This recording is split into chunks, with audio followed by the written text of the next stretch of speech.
Om Namo Bhagavate Vasudevaya. Om Namo Bhagavate Vasudevaya. Om Namo Bhagavate Vasudevaya. Narayanam Namaskritya Naranchaiva Narottamam Deving Saraswating Vyasam Tato Jaya Mudiraye Nashtaprayeshu Abhadreshu Nittang Bhagavata Sevaya Bhagavati Uttama Shloke Bhaktir Bhavati Naistiki.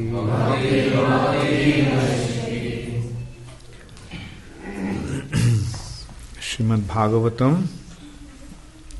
2nd Canto, 9th Chapter, answers by citing the Lord's version. Yesterday, how many of you memorized the verse? Okay, very good. Very good. You did it. Okay, say it.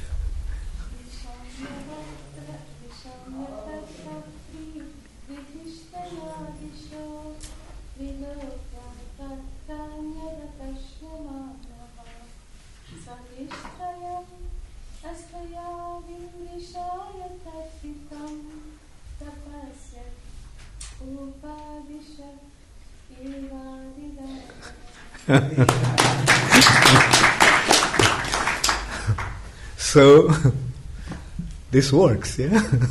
Yesterday you told me that you can't memorize verses. Yesterday you told me that you can't memorize Sanskrit verses. And you just memorized it. And it's a difficult verse actually. It's long and with many complex words. Very good. We're impressed, Radharani. So it works, yeah? Okay, one thing I forgot to tell you. Yesterday, the last step. How many steps I gave you? 4. Understand the verse, words of the verse. Then repeat. Remember the first words of each line. And then write it down and try to memorize, repeat it from time to time. And the 5th consideration is try to sing it by giving your own tune. Because giving the tune actually, it helps us to sing. It helps memorize. Very good. And who else? Anyway, so I'm impressed that you all... Did you memorize it? Navadip? Okay. Yamuna? Did you? Oh, you have a very good excuse. Okay. Anyway, so should we try it today? And will you memorize it tomorrow? The verse? Huh? Yes, thank you. So, today's verse is Divyang Sahasra Abdam Sahasrabdam Amogha Darshano Jitanilatma Bijito Bhayendriyaha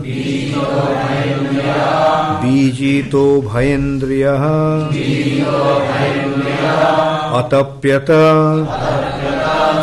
Smakhila Loka Tapanam Tapas Tapyang Tapatam Samahitaha. Okay, Divyang. So what's the meaning of the word Divyam? pertaining to the demigods in the higher planets. Divyam, the word Divyam means pertaining to the demigods in the higher planets. Sahasra, I'm sure everybody knows. Sahasra means very good. Sahasra means 1,000. Abdam, years. Amogha, spotless. Without a tinge of impurity. Darshanaha, one who has such a vision of life. Jita, controlled. Anila, life. Atma, mind. Vijita, controlled over. Ubhaya, both. Indriyaha, one who has such senses. Atapyata, executed penance. Sma, in the past. Akhila, all. Loka, planet. Tapanam, enlightening. Tapaha, penance. Tapiyan, extremely hard penance. Tapatam, of all the executors of penances. Samahitaha, thus situated. So you got all the words, word for word meanings. Okay, the meaning of the entire verse then is Lord Brahma underwent penances for 1,000 years by the calculation of the demigods.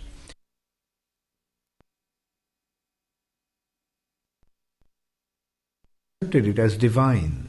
Thus he controlled his mind and senses, and the penances he executed were a great lesson for the living entities. Thus he is known as the greatest of all ascetics.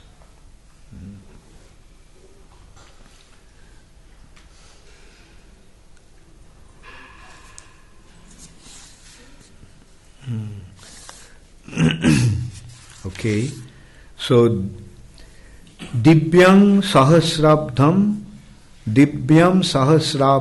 Amogha Darshano. So Divyam Sahasrabdham means 1,000 years.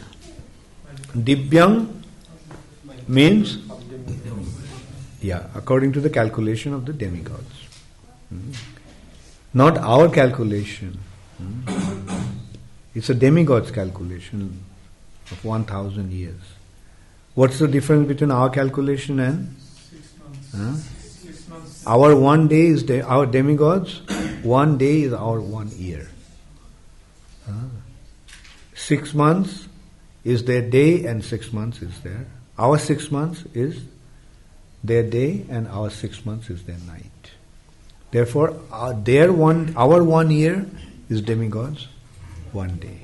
Now, according to that calculation, you count days, months, years, and Brahma performed austerities for how many years?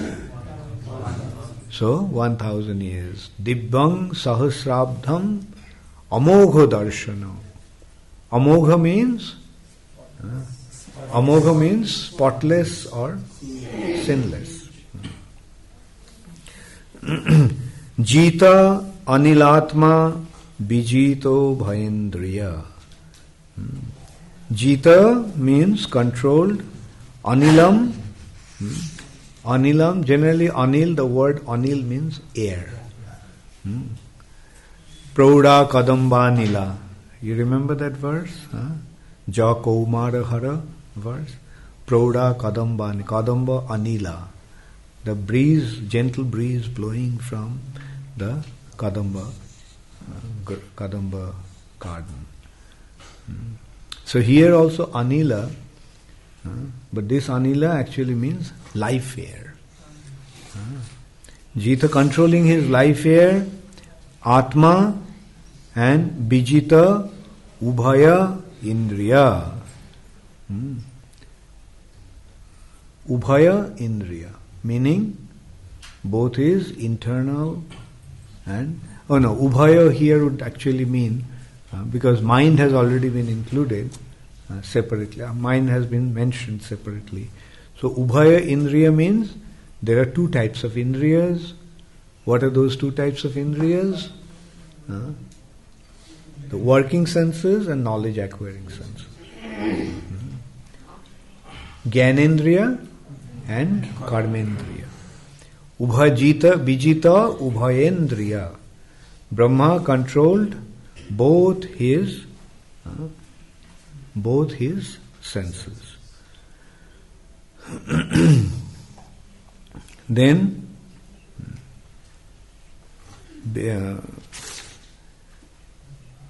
Atapyata Smakhila Lokotapanam. Atapyata means Atapyata. Tapo means what? Penance. Yeah. And means Atapyata actually here means executed penance. Tapasya kiya tha. Sma in the past.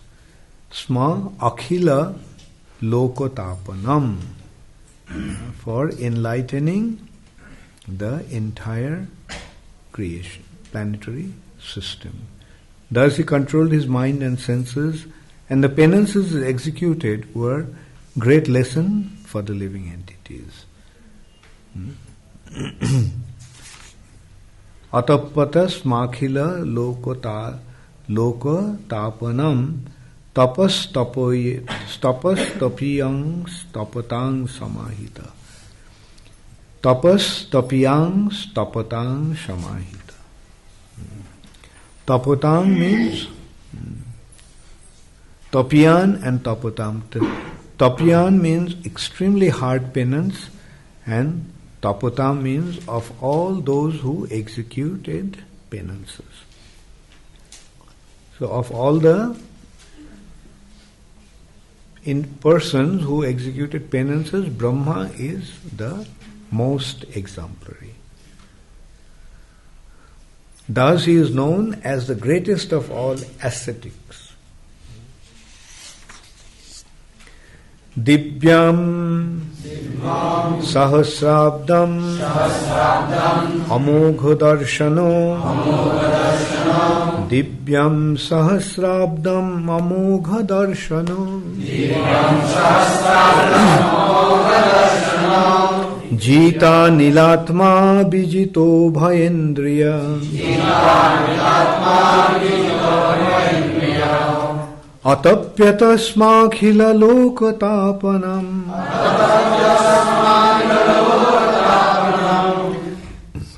tapas tapiyang stapatang samahita divyam sahasrabdam amogha darshana Jita nilatma bijito bhayendriya Atapyata smakhila lokatapanam tapas tapiyang stapatang samahita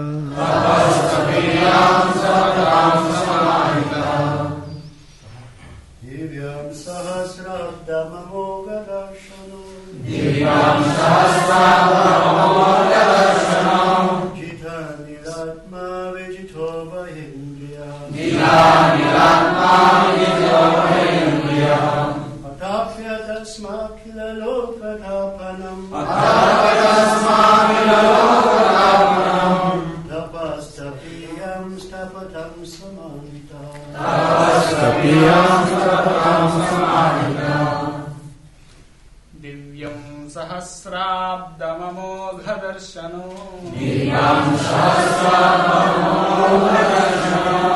जितानिलात्मा विजितो भयेन्द्रियः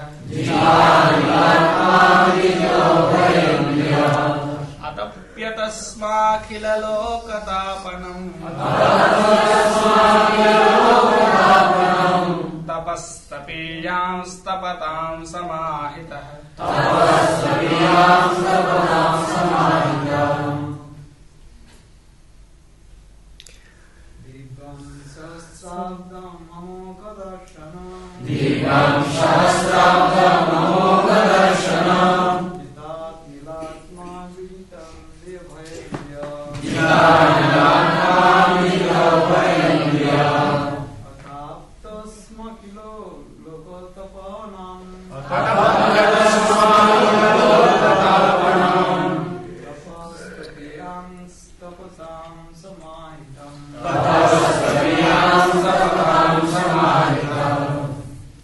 Mataji's.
Divyam, pertaining to the demigods in the higher planets.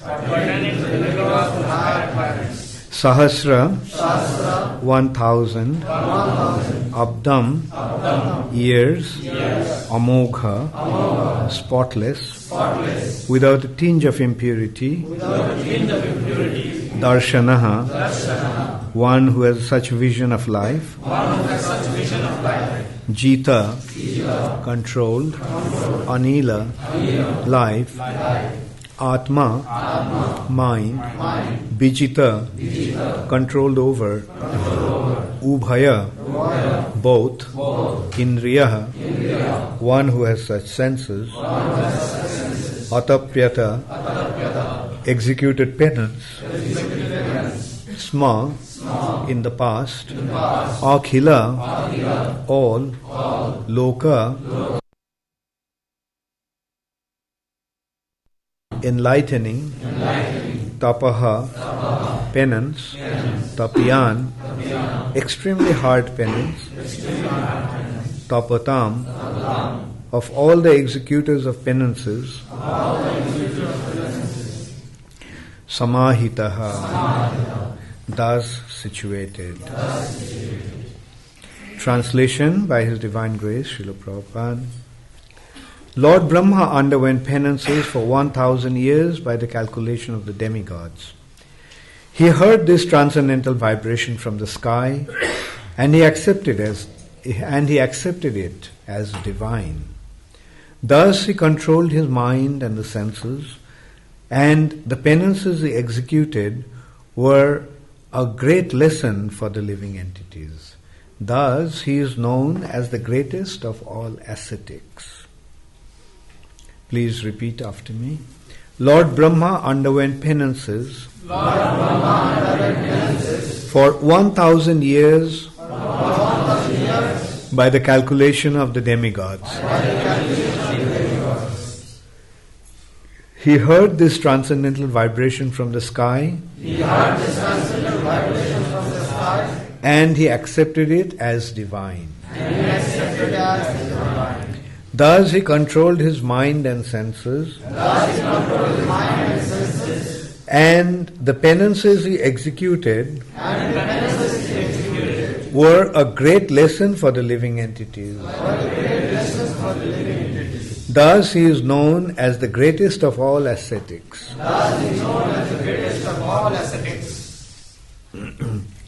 Purport by Srila Prabhupada. Lord Brahma heard the occult sound tapa, but he did not see the person who vibrated the sound. And still he accepted the instruction as beneficial for him. And therefore he engaged himself in meditation for 1,000 celestial years. 1 celestial year is equal to 6 multiplied by 30 multiplied by 12 multiplied by 1,000 of years.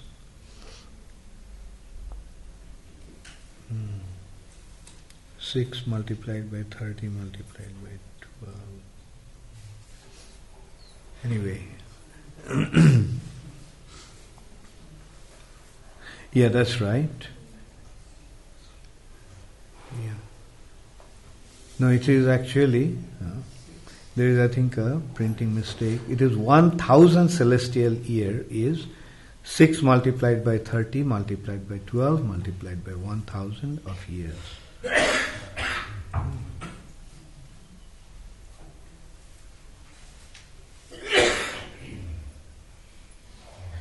His acceptance of the sound was due to his pure vision of the absolute nature of the Lord.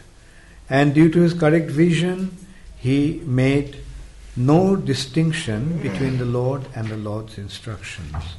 There is no difference between the Lord and the sound vibration coming from him, even though he is not personally present.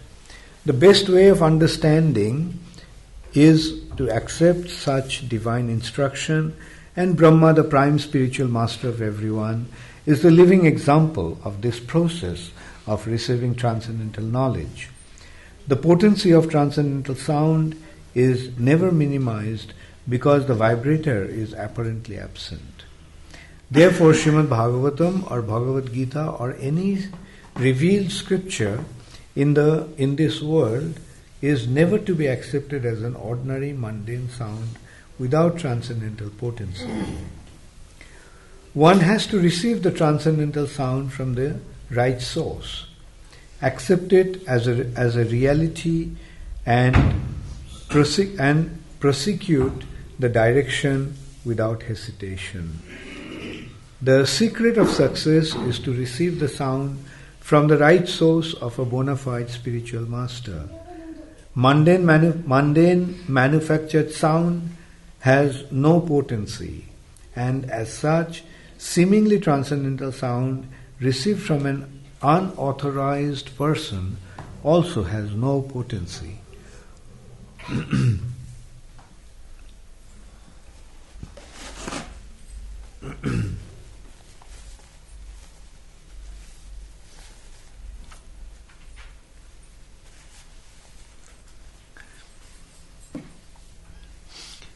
And either by discriminating or by fortunate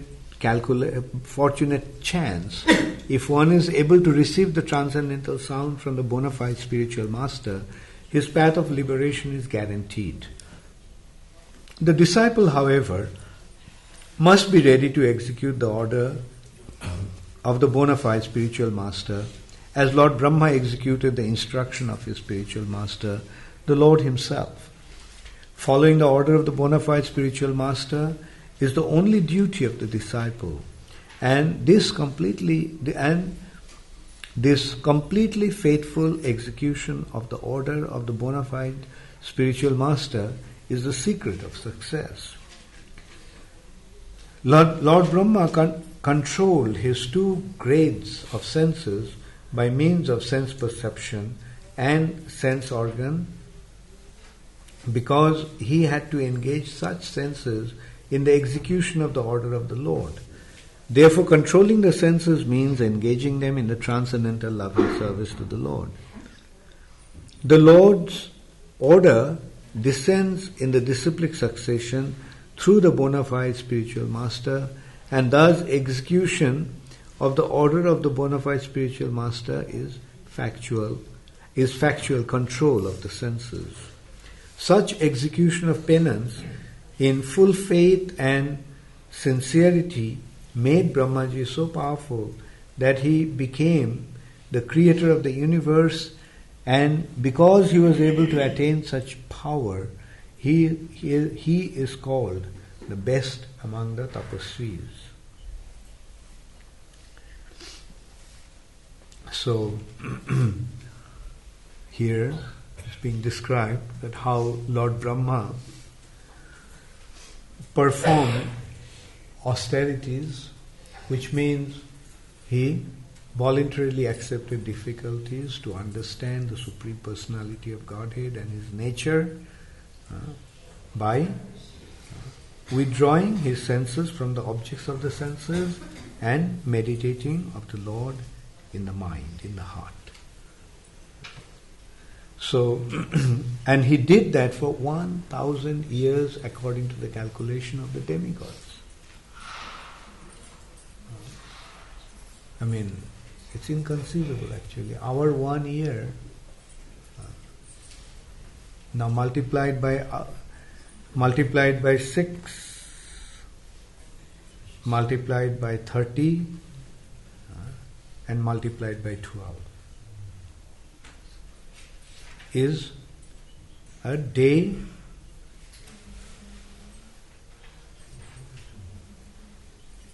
is actually 15 days of Brahma. Anyway, 6 multiplied by 30 multiplied by 12 multiplied by 1,000.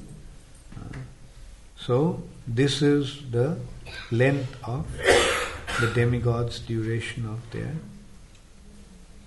year, celestial year, and 1,000 such years Brahma performed austerities. He simply meditated upon the Lord. And how could he do that? Because of his purity. That has been pointed out. That he is amogha darshanaha. Amogha, he is completely sinless.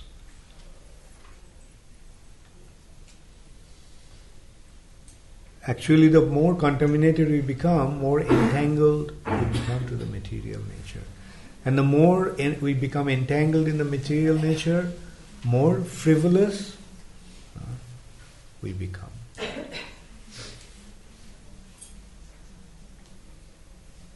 People, those who are frivolous minded, those who are agitated, there are 2 types of activities. Either we control the senses or we cannot control the senses. When we control the senses, we become steady.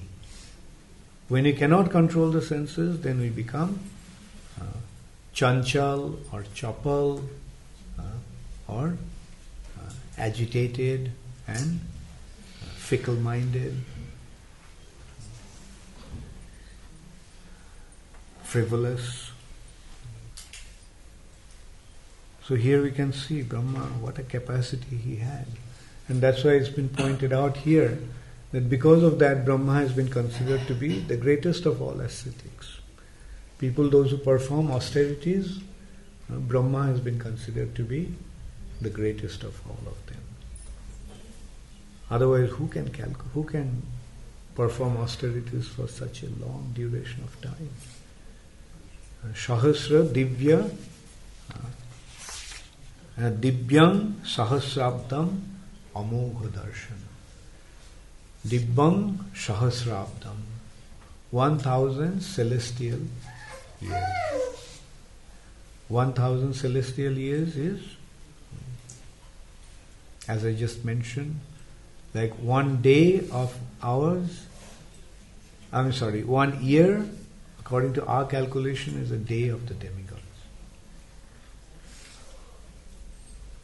Their days are 6 months is their day and 6 months is their night. When you go to the North Pole, we'll have a similar kind of experience. In the North Pole also, 6 months day, 6 months night. For 6 months, they don't see the sun. because the sun is on the southern hemisphere. And when the sun is in the northern hemisphere, then for those 6 months it's always day. Closer we go to the North Pole, we find that. Like you go to countries like Norway, Sweden also, northern part of Sweden.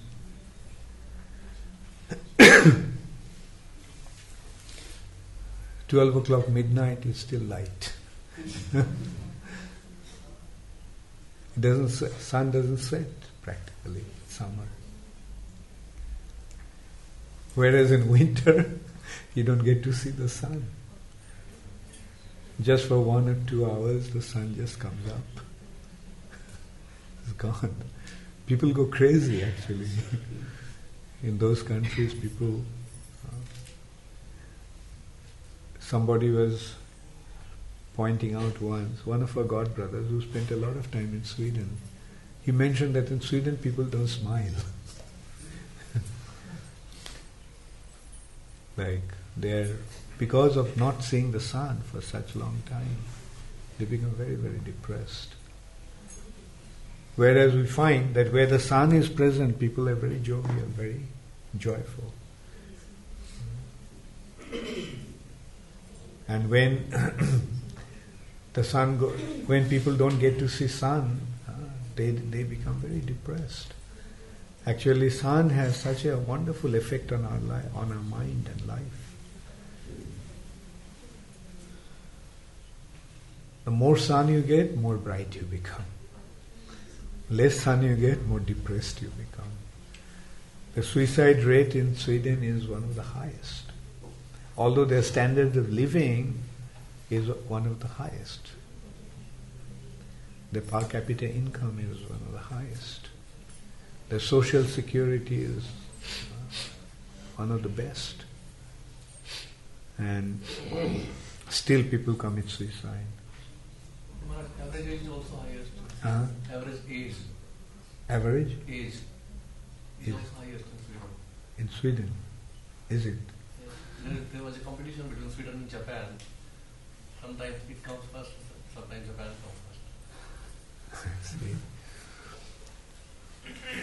In spite of all this suicide.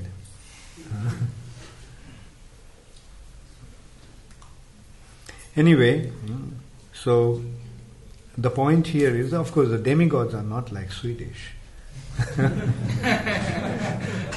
Demigods are not. They are different altogether. Anyway, Brahma's thing is that he performed such austerity, and what did he do? He withdrew his senses, and he was in such close contact with the Lord that his external consciousness was completely withdrawn. That's what has been pointed out by Srila Prabhupada here. And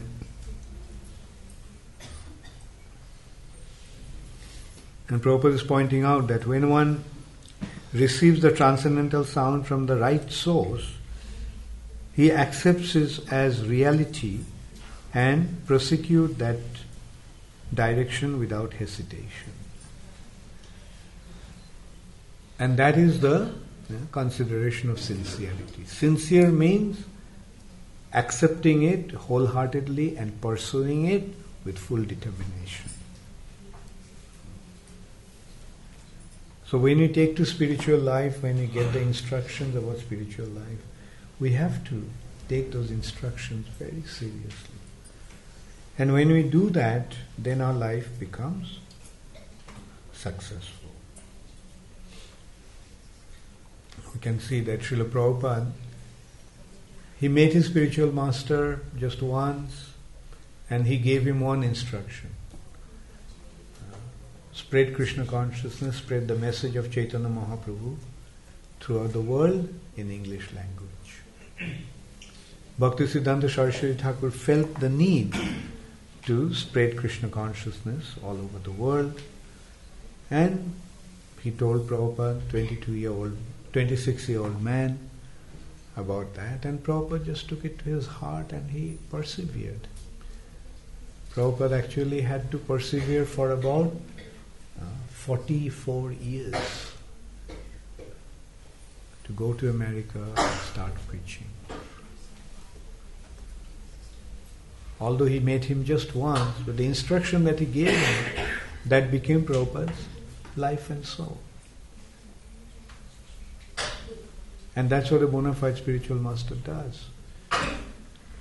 To his disciples, he gives specific instructions, and the disciple's duty is to accept it as his life and soul.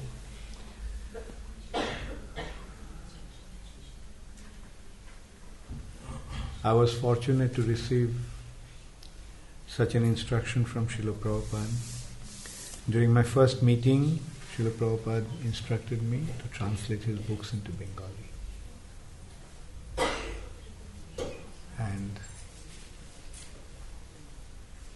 And by his mercy I had been able to do that. At least most of his books I managed to translate. And we are seeing how Prabhupada actually is guiding me. I completed that instruction and Prabhupada gave me another instruction. Now first Prabhupada gave me one instruction and then I took it upon myself. Like I completed the translation of Bhagavatam, translation of Prabhupada's books. The last of that was Srimad Bhagavatam. And then I decided to translate Prabhupada's life into celluloid, into movie. And then when I completed that project, then Prabhupada gave me another project, Ujjain project. So that there is no dearth of service for a disciple. Disciple will always feel inspired by the spiritual master to render more and more service. There will never be a time when we won't have any service. And Prabhupada used to say, if you don't have anything to do, just sit down and chant Hare Krishna. Just chant Hare Krishna. And that is the most important service, chanting Hare Krishna.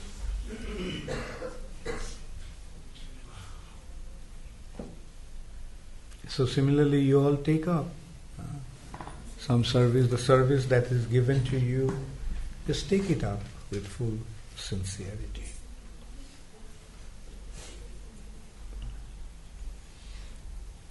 And by that me endeavor, Mahaprabhu Sankirtan movement will spread.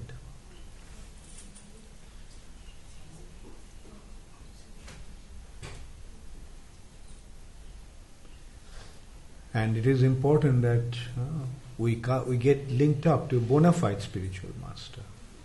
Bona fide spiritual master is the one who knows how to engage us in the service of the Lord.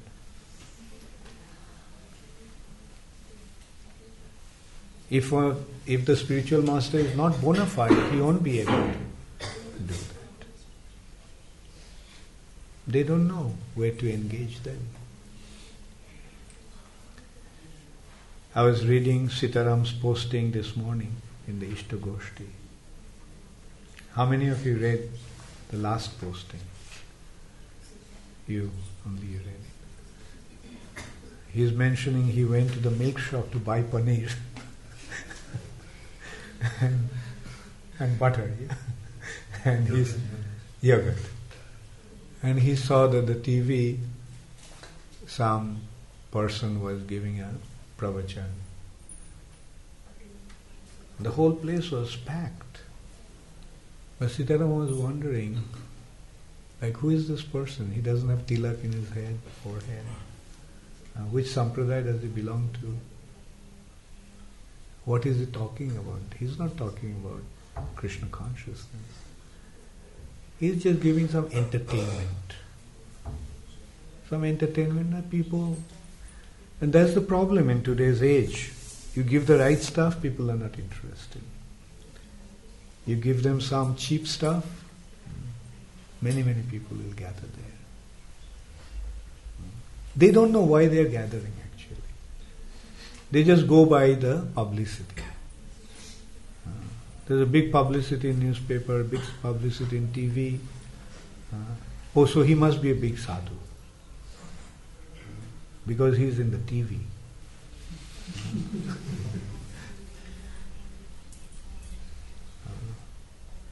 He may not be a movie star, but he's at least a TV star. But what he's talking, is their words are going to benefit us spiritually? In most cases we'll find. Because we see thousands of people are attending those lectures, but what are they gaining? They are not taking to Krishna consciousness, they are not surrendering to Krishna, they are not chanting His holy name.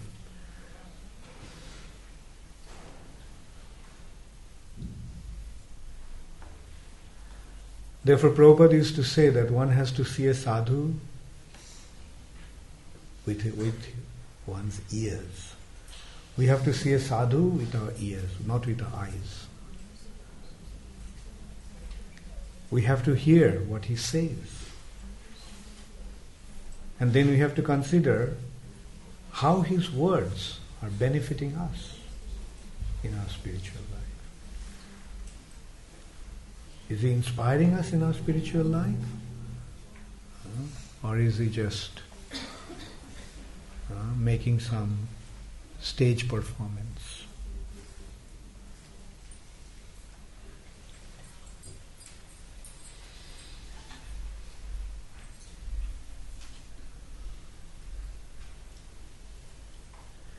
But then again, another consideration is that like Prabhupada used to say, that we are not interested in number, we are interested in quality.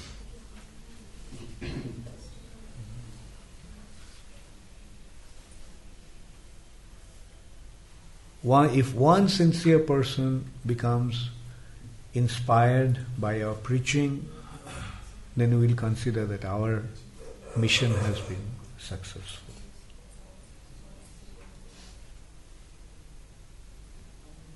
So we should try to become that sincere follower of our spiritual master.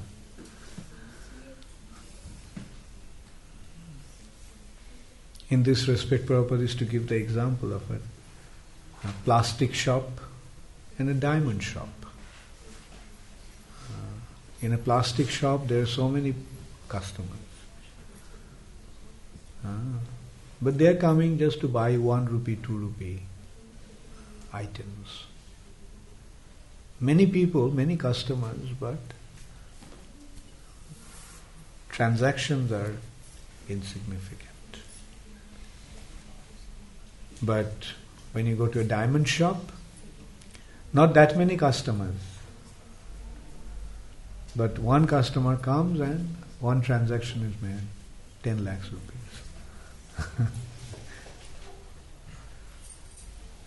So our movement wants diamond-like personalities. This is the society that deals with diamonds. It's not dealing with some cheap stuffs. कांच का टुकड़ा, plastic का टुकड़ा.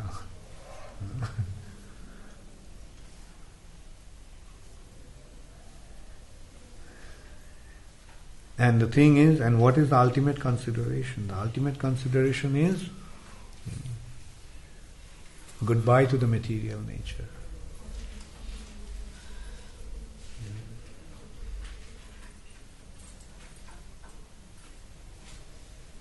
But then benefit the material nature. Like devotees, most of the time what happens to the devotees, when they join, they leave everything. They join ISKCON, giving up everything, but then they go back, or they come back to the material nature. But they come back not to enjoy the material nature, but to benefit the material nature, distribute Krishna consciousness. When I came back from the West, I didn't want to go back. I never thought that I'll go back. When I came back to India to take in search of spiritual life, I threw away my passport because I thought that I have no need to go to the West now. Why should I go to the West? I'll go to the Himalayas. Those days, I didn't think of joining ISKCON, or didn't think of becoming a Vaishnava. So, understanding was more like going to Himalayas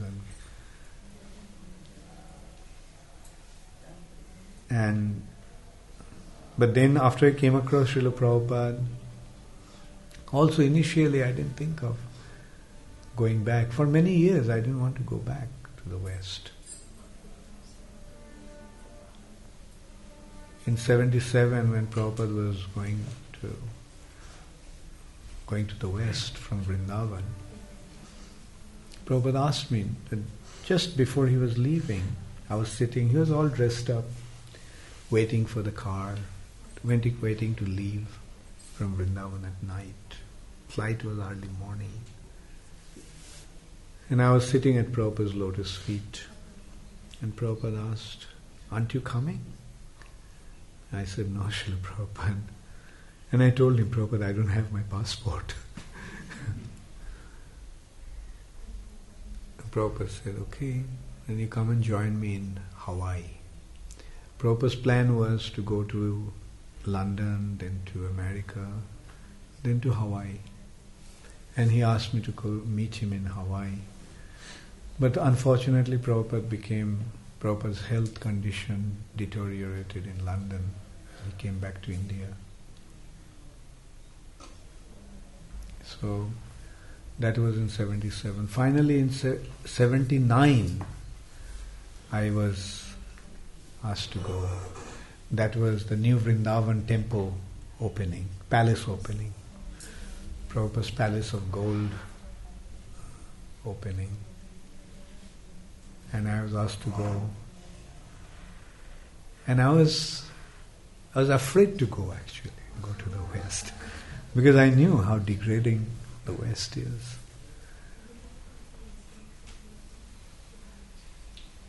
Once I told also to Prabhupada. Prabhupada was encouraging me to go to the West and preach. And I was telling Prabhupada that I'm afraid of going to the West. And I had so many friends and I'm really afraid of them.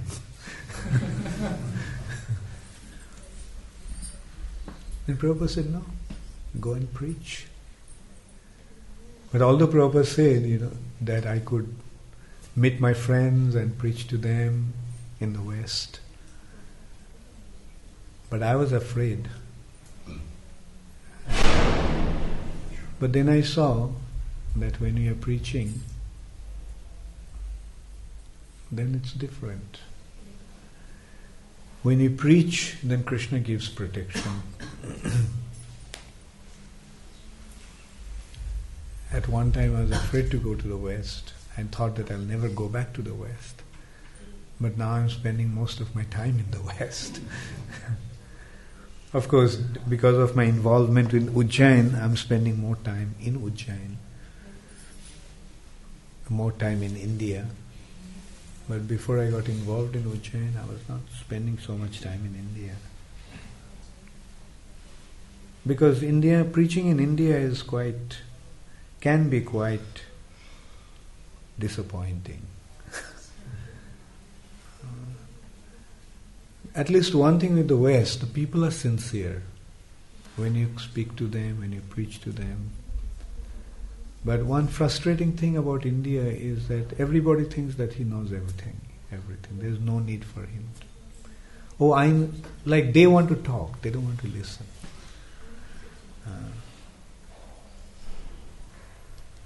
That means they feel that, they have to teach me something, not that they have to learn something from me. And sometimes they get into arguments.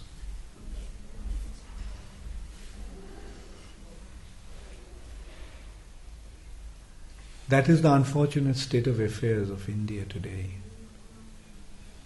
Due to the age of Kali, that is what is happening. Dharmasya glani. India is perfect example of this expression, dharmasya glani. Jada jada hi dharmasya glanir bhavati bharata.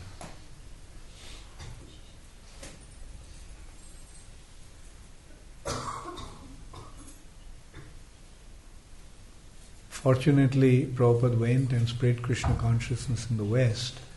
Therefore now the Indians are considering maybe there is something. Americans are accepting it. When Prabhupada was preaching here, nobody listened to Prabhupada. Prabhupada had only one disciple, and he also left him. Before when Prabhupada went to America, there was one person who took initiation from Prabhupada, and that person was also not serious. Never came to Prabhupada when he came back, never helped Prabhupada. And Prabhupada went and started to preach in the West, and then when the American devotees came and started to preach Krishna consciousness, then the Indians started to think, oh, there must be something. Americans have accepted it, so. And many of the times they wouldn't even become serious about spiritual life to become involved with ISKCON. They would think, oh, I've become a life member, I'll go to America, I'll have a place to stay there, free of cost. It's all business transactions. Very, very few people are actually serious about spiritual life here.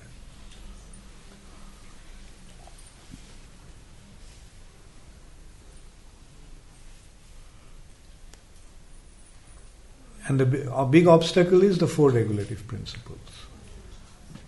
That's not only it's an obstacle, it's actually a test for us. Who is serious and who is not. Through this test we can see. You are serious about spiritual life? Okay, follow the four regulative principles.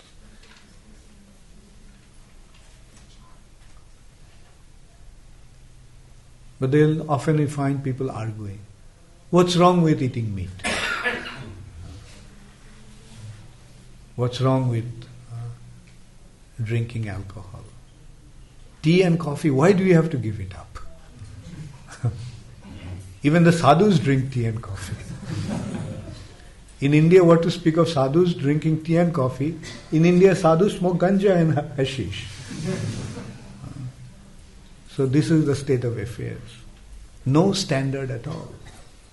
No spiritual consideration. Sab chalta hai. And then finally there is jatomat tatopat.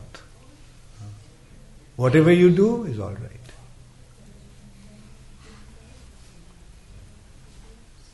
So this is the dharmasya glani. The dharma has been destroyed. The process of dharma has been destroyed. And adharma is prevailing. Adharma is prevailing everywhere.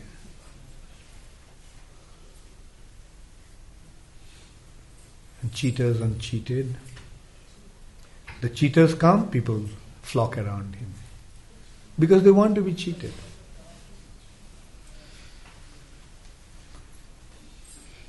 And that's another thing that has been predicted in the age of Kali. About the age of Kali. The worst cheaters in this age will dress up like a sadhu and cheat people. The worst kind of cheaters will dress up like a sadhu. Because people trust the sadhus. So this is a good disguise for a cheater. So this is the dharmasya glani. Now how to revive the abhutthanam adharmasya? Kalikale naam rupe Krishna avatar. Krishna has appeared in the form of the holy name. So there has to be the propagation of the holy name. Go and chant the holy name. Emphasize the chanting of the holy name. Chant the holy name. Don't neglect the chanting. How do the devotees go out in Harinam? Ganganarayan? No, they stopped it. So naturally, dharmasya glani. No Harinam. Harinam stopped. Harinam stopped and picnic is going on. Picnic चलता है मंदिर में. खाना खाओ और घूम सोयो, बस आज थोड़ा घंटा बजाओ. ये चल रहा है. Why Harinam stopped?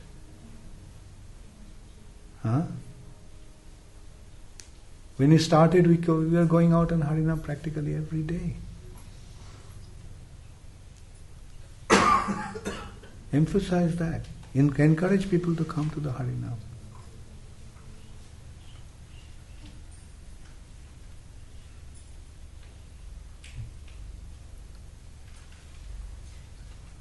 Make it a point. I mean, at least once or twice they were going out before. That also stopped. Why? Shortage of devotees. Shortage of devotees. What are these? Prasadam time there is no shortage of devotees. Is there any shortage of devotees in Prasadam time? Make a condition that before they come for Prasad, everybody has to go for half an hour Harinam. Why don't you make a condition like that? 2:30 is Prasadam. From 1:30 to 2:30 Harinam. How do you think of this condition? You can eat every good one. But then there is no prasad. Last time. Okay, after prasad. Yes? Yes. Oh yeah.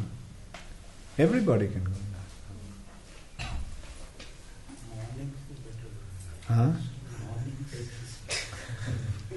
Anyway, let's see Ganga what Ganganaran decides. Let the temple authorities decide. But the point is, continue the Harinam. Don't stop it. Jaggai Sankirtana Praya.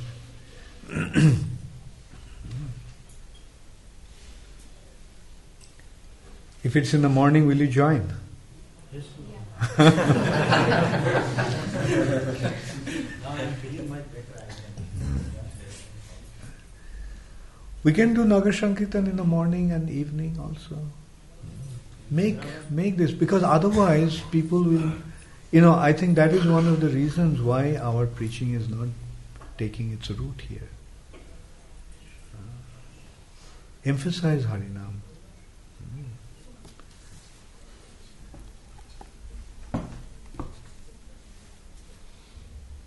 You can't say that there is not enough devotees, like so many devotees here.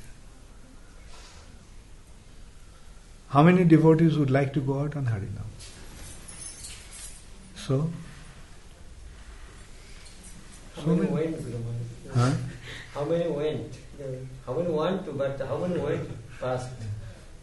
Okay, how many? Show your hand in front. Yeah, how many devotees went in Harinam so far? Okay.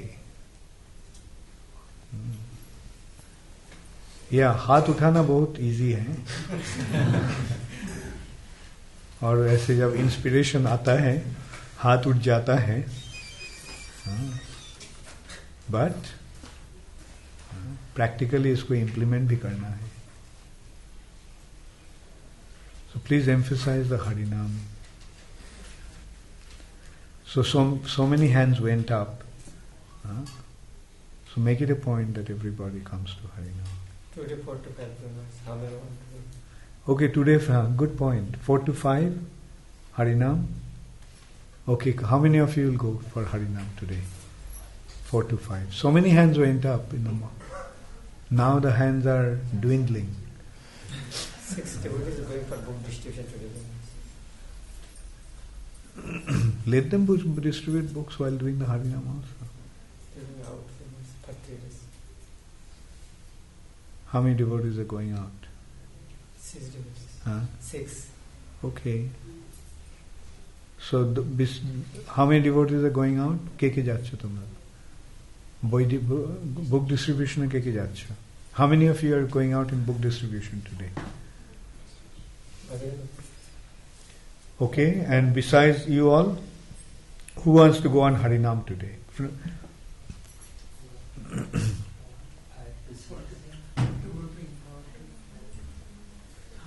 Why you have to go to Indore today? Program starting today. Okay. Anyway, so where will they get together? In the temple, in front of the temple? Please, make it a point to take a Harinam. When I came initially, local people also used to join. So many of local devotees. You can see the DVD. So many local devotees used to join. But now, okay, make it, inspire the devotees, ask them to come. Let's go out at least a few days, a week in Harinam. Once a week, in Hyderabad, Guru Maharaj, we used to have a Mahanagar Sankirtan. And all the congregation and the members used to go, and before I came here, we had biggest one was about 400 people we had from Maharaj. All the people were going. So, start these. You understand why we have to do it. Adharma is prevailing. How do we counteract adharma? Krishna says, Dharma Sangsthapanarthaya Sambhavami Yuge Yuge. Now, in this Yuga, how did Krishna appear? Krishna has appeared in the form of his holy name. So Krishna is here. Now we have to take him out. And taking Krishna out is the Sankirtan. So make it a point to emphasize the holy name, chanting of the holy name.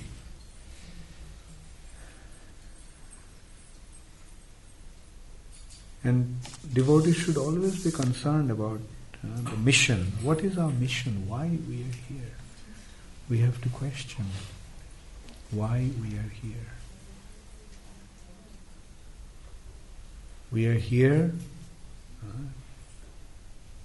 to qualify ourselves to become spiritually situated, and then we must help others to become spiritually situated.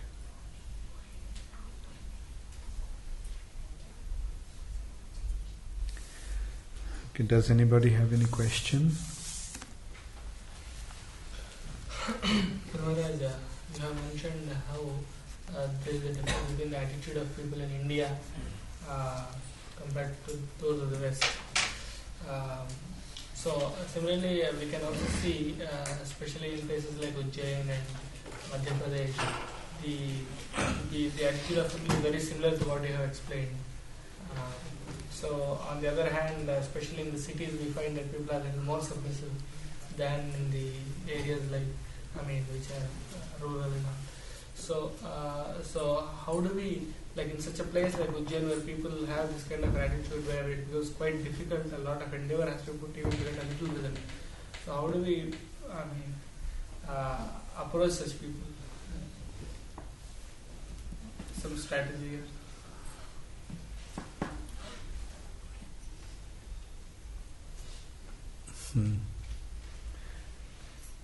Anyway, we can simply present the option to them, present Krishna consciousness. Those who are fortunate, they will respond. Those who are not fortunate, they will not respond. Our business is to just keep on endeavoring, keep on preaching, keep on thinking of different ways and means how to expand.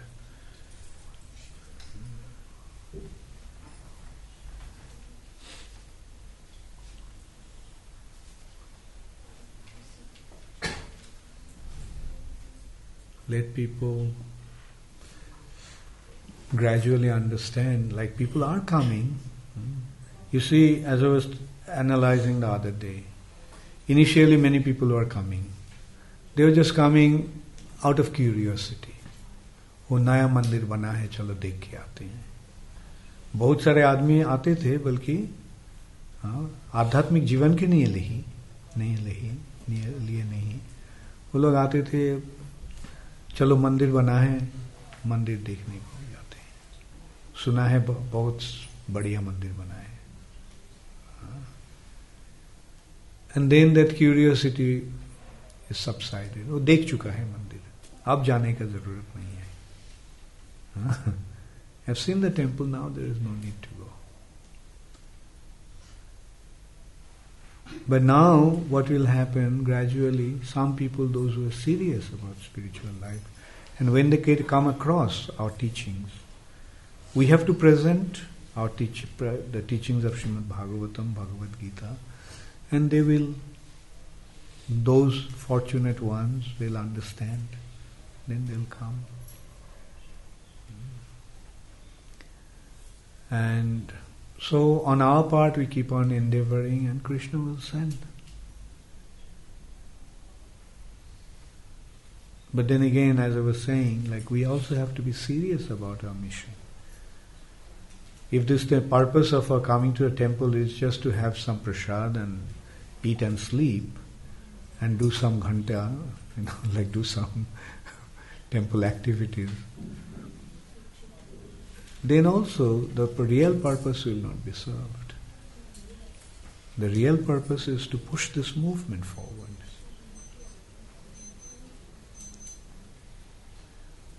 And that's why we are trying to make different things, arrangements, so that, you see, one of the things that I am seriously considering is to create opportunities so that people can come from other parts of the world and settle down in Ujjain. And we have to make our standard very high. Like we have to, when people come here, what should you offer them? What should you offer to them? We invite them, come, settle in Ujjain, but then what? If they come and they see that it's just a bunch of lazy individuals just flocking around, naturally they will not be inspired.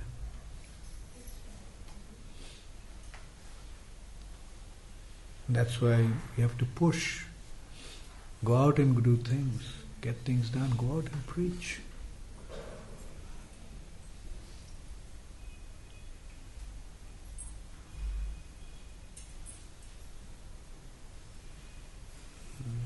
Yes, Sitaram. In this Kali, within 100 years, an individual can become perfectly self-realized, see the length of Brahma's tapasya. Give me a question, is there something wrong with Brahma's intelligence? Why it had to take so long to understand these things when it's so easy now? You think for Brahma it took long? By our calculation, it seems that it took like for spiritual elevation, it takes lives after lives. So for Brahma it didn't take very long actually. What is 1,000 years? Even though according to demigod's calculation.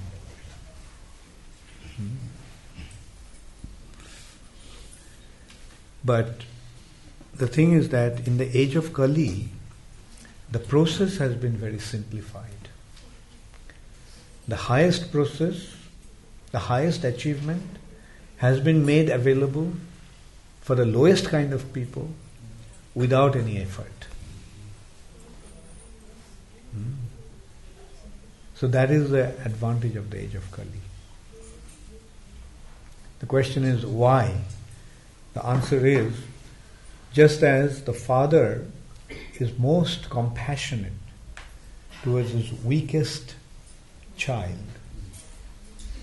the Lord has become most compassionate for the most fallen people of this age. In other ages, spiritual life was meant for punnatmas, elevated souls. But in this age, this process has been given for the fallen souls. In this age, the qualification is not to become elevated. In this age, the qualification is to become fallen and depend upon the Lord's mercy. The more fallen we are, easier will it be for us to submit. Isn't it? Because more elevated we are, we'll become arrogant and proud. Oh, I am advanced. But in this age, the process is, the mercy of the Lord is meant for the most fallen. Potito pavana hetu tabo avatar moshamo potito prabhu na paiveyar. My Lord, you have descended to deliver the fallen souls. And I can guarantee, I can assure you that you'll find no one more fallen than I am. So, the qualification is to be fallen. And more fallen one is, the more qualified he is to receive the mercy. Yeah. So that's the difference between other ages and this age. I was reading the demigods are praying constantly to take their birth in this Kali Yuga because they were lamenting that they have to live so long and here, it's just right. so nice and easy. Yeah. By taking birth in this age of Kali, especially after Srila Prabhupada appeared, after Sri Chaitanya Mahaprabhu, the golden opportunity has been created everywhere. So do the demigods now become a little peeved at the living entity sometimes? That they have this great opportunity and they're not utilizing it. Are they in any way effective in influencing or becoming maybe sometimes a little angry towards us? They are thinking that they are fine. What they are doing is perfect. That's what they are meant to do. Taking care of the universal affairs and getting the benefits for that. Right? Like,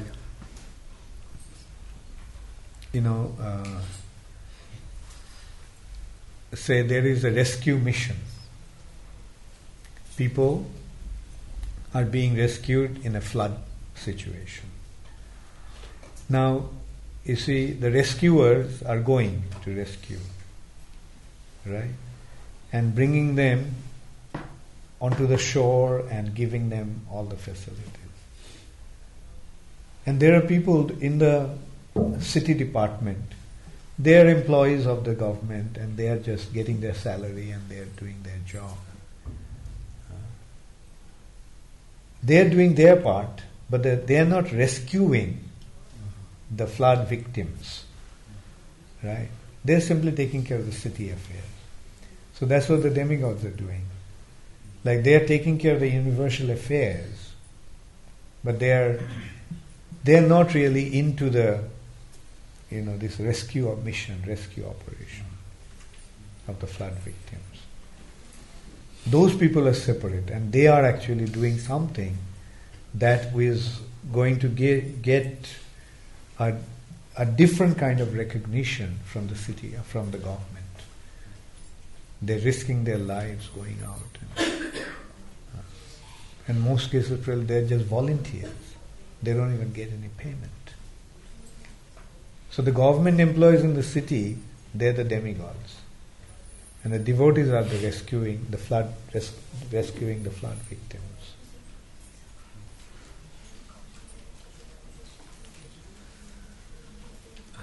Yes, Radharani. My question is regarding a comment made a few classes ago. I didn't get a chance to talk.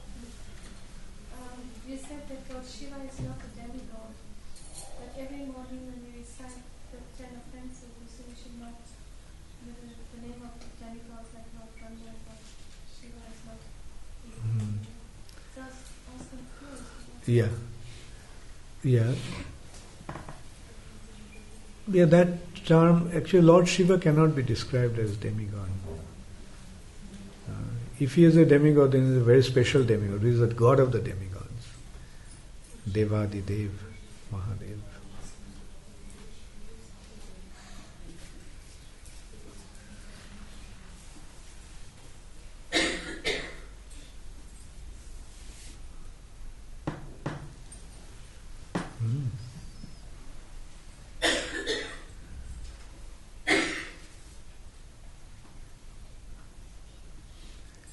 And another, I also explained the other day, like he can also be seen as a demigod when he is performing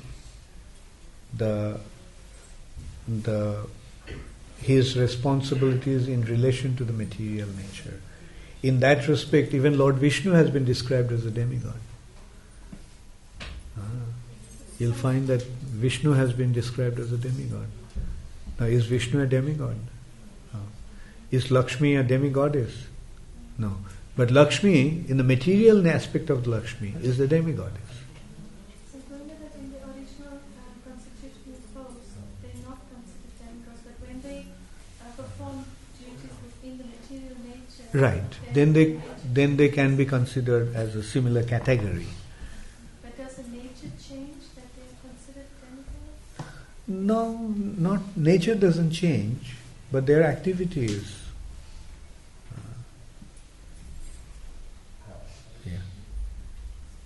The activity they're performing in that capacity, but they remain the same personality. So when they're performing the duties in the material nature, is it an expansion of them performing it in the material nature? Like is it like when Lord Shiva is engaging with Yeah. It's an expansion of It's the an nature, expansion. and therefore that expansion is considered as a demigod? Yeah, but then again the expansion and the individual are the same. Yes.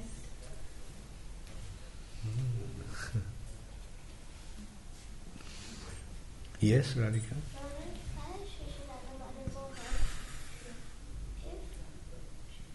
Krishna has a long sleeve top on, and Radha and Lilita and Vishaka don't have, doesn't that make them cold? Good question. Maybe you should tell the pujari. Yeah, it's cold, yeah? You're feeling cold. So we have to keep Krishna warm also. Right? What about Lalita Vishaka? They were warm tonight? Were they warm? They had a shawl? The arms are bare. Huh? The arms are bare. The arms are bare. Okay. Okay, maybe we should make full sleeves. Gopider iye ache, full sleeve ache? Okay. So they will put full sleeves on. Thanks for reminding us. Actually, Brahma didn't took a long time.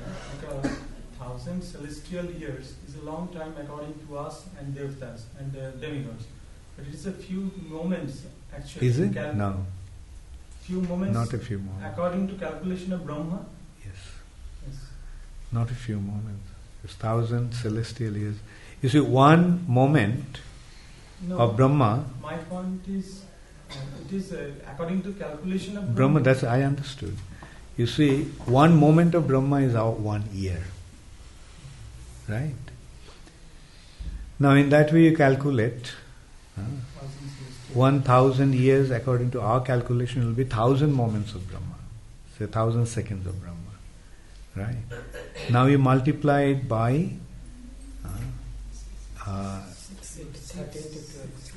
30 into 12. Yeah, 30 into 12. Yeah. And 1,000. right. 360,000 years. Anyway, whatever it is. Yeah, right.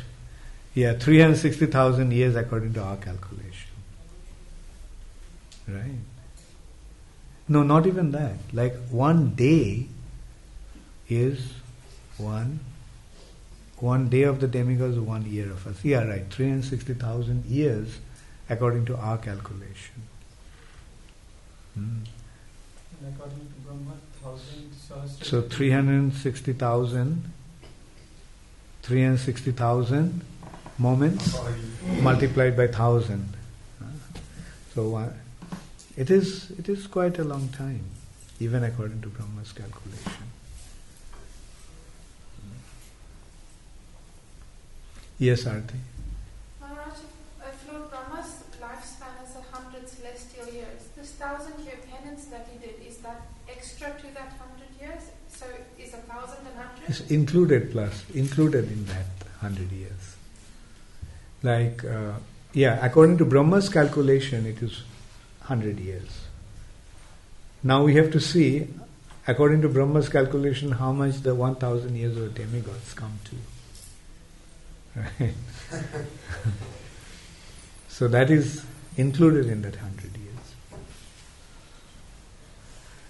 Just in terms of the Harinam point, when we were in London in 1984 under Mahaduri, come rain, snow or sun, whether there's 2 of us, or 3 of us, or 4 of us, I marched down Oxford Road from the temple, straight down Oxford Street to Hyde Park and back every single day, chanting Harinam. Right. Yeah, Ganganan, this is what also I wanted to tell him. Then make it a point that every devotee of the temple has to go out in a Harinam once every week. Alright? You divide them in groups and everybody has to go to Harinam for 1 hour at least, or 2 hours.